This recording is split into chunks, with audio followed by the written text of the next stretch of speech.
نحمده ونصلي علی رسوله الکریم اما بعد۔ رمضان المبارک کی مبارک ساعتیں گزر رہی ہیں۔ اللہ تبارک و تعالیٰ کی طرف سے انوارات، رحمتوں اور برکتوں کی بارش ہو رہی ہے۔ حدیث میں ہے روزے دار کی دعا رد نہیں کی جاتی، اور مختلف روایات ہیں، بعض الفاظ ہیں کہ افطار کے وقت رد نہیں ہوتی، بعض روایات میں مطلقاً ہے کہ روزے دار کی دعا رد نہیں ہوتی۔ لیکن اس کے ساتھ ساتھ ایک بہت اہم مسئلے کی طرف ابھی متوجہ کرنا ہے، وہ یہ ہے کہ صحیح احادیث سے معلوم ہوتا ہے، اللہ کے نبی صلی اللہ علیہ وسلم نے ارشاد فرمایا کہ اگر کوئی بندہ حرام مال کھاتا ہے یا اس کے پیٹ میں لقمہ حرام جاتا ہے تو پھر وہ جس حالت میں بھی دعا کرے گا وہ دعا قبول نہیں ہوگی۔ صحیح مسلم کی حدیث ہے، اللہ کے پیغمبر صلی اللہ علیہ وسلم نے ارشاد فرمایا کہ رب اشعث، کہ بہت سے پراگندہ حال، خستہ حال دور دراز کا سفر کر کے بیت اللہ کے پاس پہنچتے ہیں، اور پھر وہاں بعض روایات میں ہے کہ غلاف کعبہ پکڑ کر اللہ تعالیٰ کے سامنے ہاتھ پھیلا کر یا ربی کی صدائیں بلند کرتے ہیں، لیکن اللہ تبارک و تعالیٰ کی طرف سے ان کی دعا قبول نہیں کی جاتی۔ اور حدیث میں الفاظ ہیں انا یستجاب لہ، کیسے دعا قبول ہو جائے گی؟ مطعمہ حرام، مشربہ حرام، ملبسہ حرام، کہ اس کا کھانا حرام ہے، اس کا لباس حرام ہے، اس کا پینا حرام ہے، اس کی غذا حرام ہے، تو کیسے دعا قبول ہوگی؟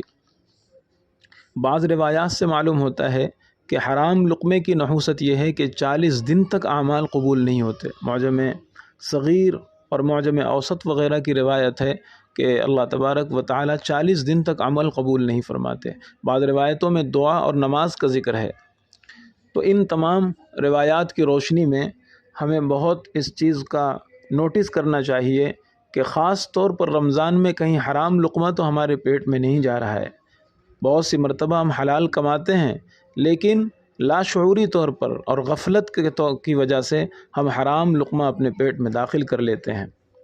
اس لیے بہت تیقظ کرنا چاہیے۔ اللہ کے پیغمبر صلی اللہ علیہ وسلم نے ارشاد فرمایا، صحیح بخاری کی حدیث ہے، لَيَأْتِيَنَّ عَلَى النَّاسِ زَمَانٌ، کہ ایک زمانہ آئے گا کہ لوگوں کو اس کی کوئی پرواہ نہیں رہے گی کہ جو چیز وہ لے رہے ہیں، جو مال وہ لے رہے ہیں، وہ حلال بھی ہے یا حرام بھی ہے۔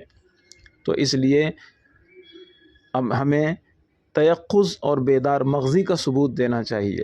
خاص طور پر کچھ خبریں ایسی آ رہی ہیں کہ چونکہ رمضان میں چکن کی کھپت بہت زیادہ ہو جاتی ہے اور بہت زیادہ چکن کا استعمال ہوتا ہے، دکانوں میں کثرت سے بکتا ہے، ہول سیلروں کے پاس بہت بڑی مقدار میں آرڈر ہوتا ہے، اور رمضان کی تھکاوٹ بھی ہوتی ہے، کام کی کثرت بھی ہوتی ہے، تو بہت سی مرتبہ ایسا ہوتا ہے کہ جو کاٹنے والے نوجوان ہوتے ہیں وہ بسم اللہ نہیں پڑھتے ہیں، غفلت کے شکار ہو جاتے ہیں، گٹکا کھاتے ہوئے، باتیں کرتے ہوئے، ہنسی مذاق کرتے ہوئے، گالیاں دیتے ہوئے وہ گردن پر چھری چلا دیتے ہیں اور اس طرح مرغی ذبح کر دیتے ہیں۔ یاد رکھیے، اس طرح ذبح کی ہوئی مرغی حرام ہے۔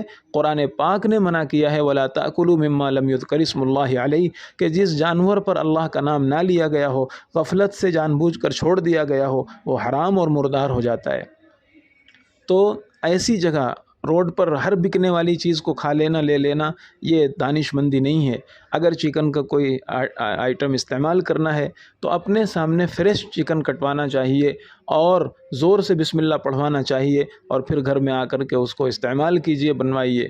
لیکن دکانوں میں یا کہیں بھی کہاں سے آ رہا ہے، کہاں سے ذبح ہوا ہے، کس نے کاٹا ہے، مسلمان ہے، غیر مسلم ہے، بسم اللہ پڑھا ہے یا نہیں پڑھا ہے، اس کی کوئی تحقیق نہ کرنا اور بالکل کھا لینا، یہ ایک مسلمان کا دانش مندی کا طریقہ نہیں ہے۔ پھر ماہ رمضان ہے، اس میں تو بہت پھونک پھونک کر قدم رکھنا چاہیے، کہیں ایسا نہ ہو کہ شیطان ایسی حرکتیں کرا دے جس کی وجہ سے ہم رمضان کی برکتوں سے، سعادتوں سے محروم ہو جائیں۔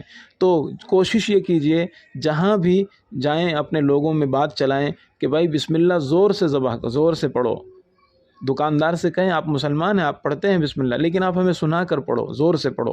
تو یہ اہتمام کریں، انشاءاللہ اس کی برکتوں سے دعا بھی کریں۔ اور اگر کسی کی روزی یا کسی کا کام ایسا ہے کہ مال حرام ہی ہے تو وہ مفتیوں سے رابطہ کرے، اور اگر ہو سکے تو کسی سے حلال رقم اگر قرض کے طور پر مل جائے تو کم سے کم وہ لے لے، توبہ کرے اور رمضان میں کم سے کم حلال استعمال کرے۔ اللہ تعالی ہم سب کو عمل کی توفیق عطا فرمائے۔